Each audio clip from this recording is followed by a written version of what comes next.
नमस्कार, स्वागत है आप सभी का आपके अपने YouTube channel Vinod in the point में। आज का वीडियो आप सभी के लिए बहुत ही महत्वपूर्ण होने वाला है। बीपीएससी टीआरई 4 के विज्ञापन में लाखों अभ्यर्थियों का इंतज़ार है और एस्टेट सेकेंड फेज़ के विज्ञापन में भी लाखों अभ्यर्थियों का इंतज़ार है। डोमिसाइल लगेगा या नहीं लगेगा, इस पर भी संशय की स्थिति बनी हुई है। फिलहाल सबसे पहले बात करते हैं टीआरई 3 सीटेट 82 नंबर वाले नहीं होंगे बाहर। अगर आपका भी सीटेट टीआरई 3 में 82 अंक है तो आप भी आश्वस्त हो जाइए, निश्चिंत हो जाइए, आप बाहर नहीं होंगे।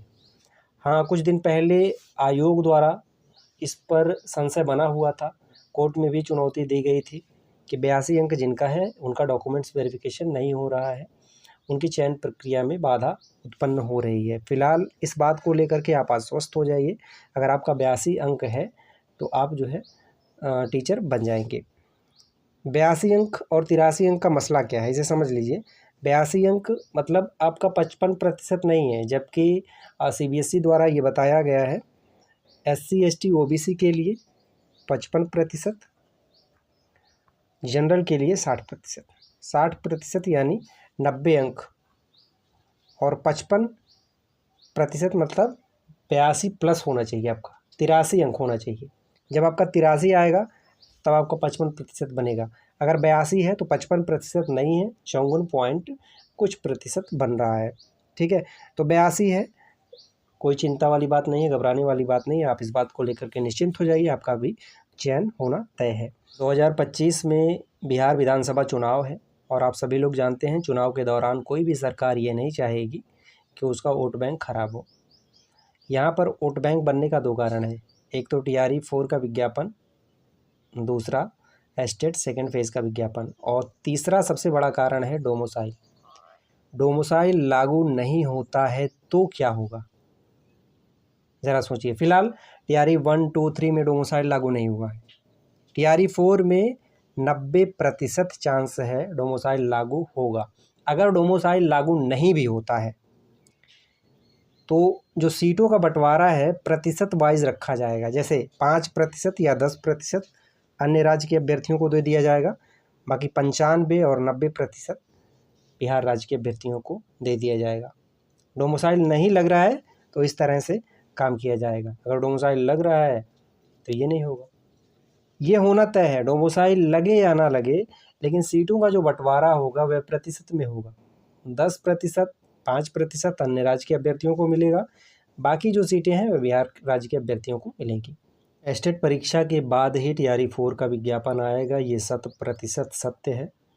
विज्ञापन अभी नहीं आएगा, टीआरई 4 का इंतज़ार बन के रह जाएगा। पहले एस्टेट परीक्षा होगी, उसके बाद ही विज्ञापन आएगा। देखिए, आयोग को समझना इतना आसान नहीं होता है, पेपर के माध्यम से 2 महीना पहले बता दिया जाता है इस डेट में टीआरई 4 का विज्ञापन आएगा या नहीं आएगा, आने वाला समय बताएगा। यह भी बात तो बताई गई थी, एस्टेट परीक्षा साल में 2 बार होगी, हुई नहीं हुई ना। तो अब सामने चुनाव है, चुनाव के पहले कोई भी सरकार ज़्यादा से ज़्यादा श्रेय लेना चाहती है और वो अपना श्रेय खोना नहीं चाहती, तो उनका श्रेय ये रहेगा ज़्यादा से ज़्यादा हमने नौकरी दिया, एस्टेट परीक्षा 2 बार हुई, टीआरई 4 सबसे बड़ा विज्ञापन आने वाला है, इसकी परीक्षा करा ली गई। तो देखिए, टीआरई 4 के पहले एस्टेट परीक्षा होगा, ये तय है। और डोमिसाइल लगे या ना लगे, लेकिन ये जो सीटों का बंटवारा है 90% और 10, 90:10 का, ये होगा। तो एक हिसाब से आप डोमिसाइल मान सकते हैं, डोमिसाइल लगेगा। फिलहाल ये सब टीआरई 3 भर्ती प्रक्रिया कंप्लीट होने के बाद ही होगा। हो सकता है एस्टेट सेकेंड फेज़ का विज्ञापन 15 मार्च के बाद आ जाए, ऐसा भी हो सकता है, और कम समय में विज्ञापन निकाल के इसकी परीक्षा ले ली जाए, उसके बाद रिजल्ट दे दिया जाए। जो 2023 वाला एस्टेट हुआ था, कम समय में विज्ञापन आया, परीक्षा हुई, रिजल्ट दे दिया गया, उसी तरह से हो सकता है। खैर, जो भी होगा आने वाले समय में आपको पता चल जाएगा टीआरई 4 का विज्ञापन कब आ रहा है, एस्टेट सेकेंड फेज़ का विज्ञापन कब आ रहा है। ये तो तय है, जो एस्टेट परीक्षा क्वालिफाई किए हैं उन्हें टीआरई 4 में बैठने का मौका मिलेगा, जो किए हैं उन्हें भी मिलेगा, और जो नहीं किए हैं उनके लिए एक सुनहरा अवसर है एस्टेट परीक्षा क्लियर करने का।